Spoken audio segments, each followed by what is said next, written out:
जय हिंद. तर आजचा आपला प्रवास असणार आहे विरार ते लोहगड. आणि लोहगडला जाण्यासाठी आम्ही निघालो आणि साधारण 5.5 ते 6 तासामध्ये आम्ही लोहगडच्या पायथ्याजवळ पोचलो. पायथ्याशीच पावना डॅम म्हणून प्रसिद्ध असलेला हा एक सुंदर डॅम आपल्याला पाहायला मिळतो. आणि तिथून मग आम्ही निघालो लोहगडच्या पायथ्याजवळ. लोहगडच्या पायथ्यालाच महाराजांचं एक सुंदर असं एक पुतळा आहे. आणि तिथे आम्ही थोडासा नाश्ता करून आम्ही गड चढायला सुरुवात केली.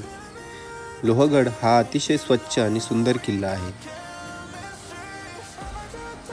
आणि तिथे जाण्यासाठी पायऱ्या देखील सुंदर पद्धतीने बांधलेल्या आहेत.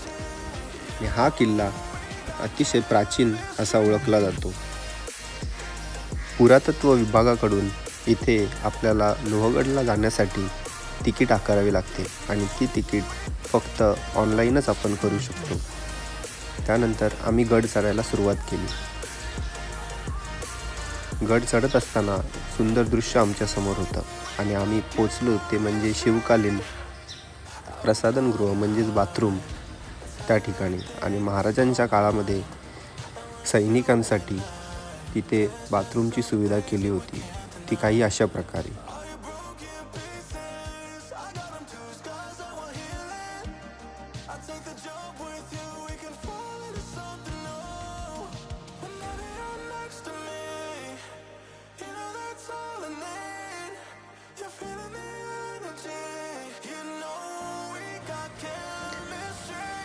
त्यालगतच एक बाजूने वाट जाते जी खूपच कमी लोकांना माहिती आहे आणि कदाचित तो चोर रस्ता म्हणून ओळखला जातो. आणि त्याच ठिकाणी एक प्राचीन गुफा देखील आहे. खरं तर त्याचा शोध अजून लागलेला नाही, त्यामुळे आपल्याला काही सांगता येत नाही. कदाचित ते स्वराज्याचे गुप्तहेर असायचे, त्यांची वेशभूषा बदलण्याची जागा असावी. गडाच्या बाहेर आणि एका बाजूला असं हे ठिकाण होतं.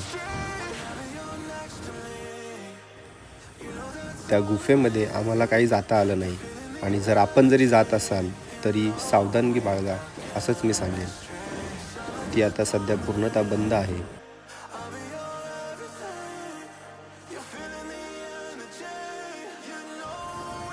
त्यानंतर आम्ही निघालो बुरुजाकडे जाण्यासाठी. आणि बुरुज हे सुद्धा थोडेसे ढासळलेले आपल्याला पाहायला मिळतात.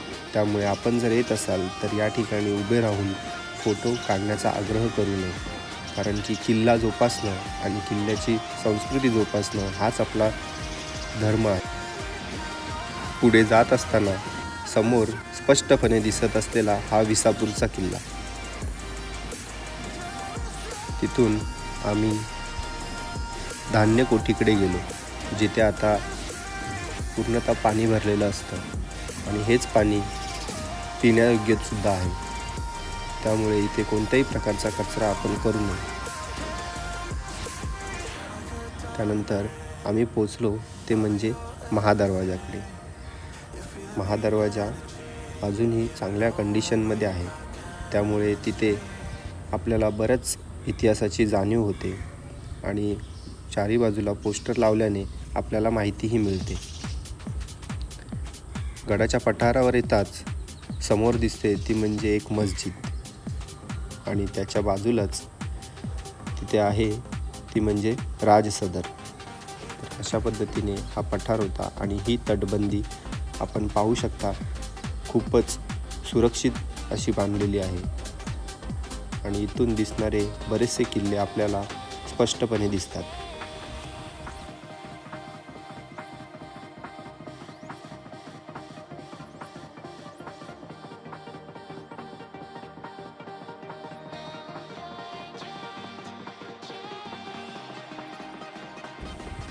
राजसदरेचा पठार पाहून आम्ही निघालो पुढच्या दिशेला.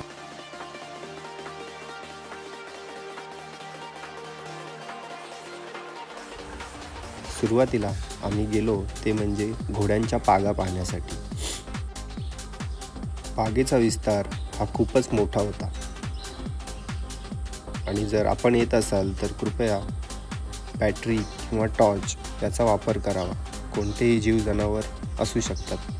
त्यानंतर थोडंच पुढे गेल्यानंतर लक्ष्मी कोठी या ठिकाणी गेलो, जिथे महाराजांनी आपलं सुरतेची लूट केली होती. त्याचा संपूर्ण खजाना हा याच ठिकाणी ठेवला असं बोललं जातं.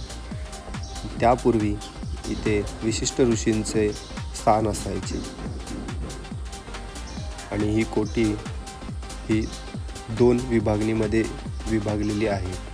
त्यामुळे आतमध्ये येताना टॉर्चचा वापर नक्की करावा. आणि तिथेच बाजूलाच एक छोटंसं मंदिरसुद्धा होतं.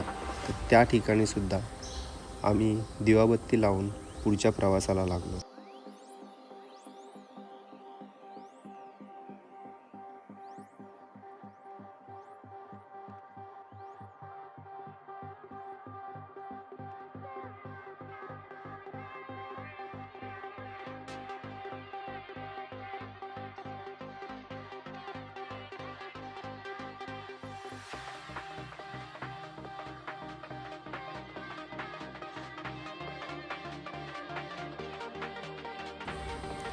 पुढे किल्ल्याची ओळख असलेला हा विंचूकडा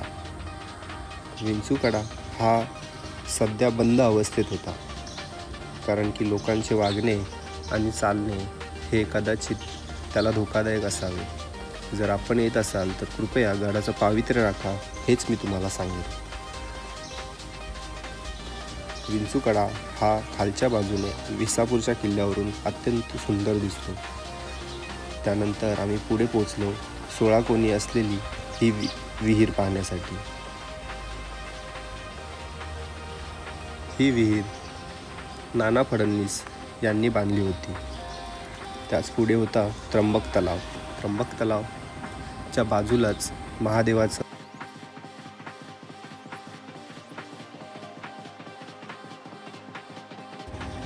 महादेवाची प्रार्थना करून समोरच महादेवाच्या बाहेरच शक्तीचा देवता म्हणजे हनुमंतराया यांचंसुद्धा मंदिर आहे. तिथे सुद्धा नतमस्तक करून आम्ही गड उतार झाल्यानंतर आम्ही खाली येऊन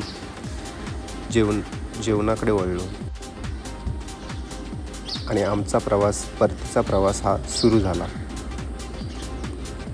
परतीचा प्रवास करत असताना मनामध्ये फक्त एकच विचार होता, तो म्हणजे महाराजांनी आपले गडकिल्ले एवढे पवित्र ठेवले, पण आपल्याला काही ते पवित्र ठेवता आले नाही, तर आपण त्यासाठी काय करू शकतो हेच महत्त्वाचं होतं. तर आपण सुद्धा येत असाल तर कृपया गडाचं पावित्र्य राखा.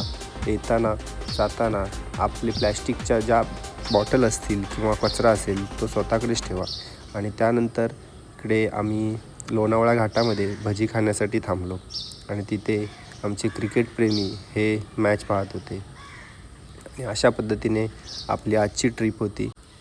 जर तुम्हाला लोहगडचा इतिहास संपूर्ण जाणून घ्यायचा असेल तर लोहगड स्थळदर्शन असं आप्पा परवांचं एक पुस्तक आहे, ते नक्की भेटूया आणखीन एका नवीन ठिकाणी. तोपर्यंत जय हिंद.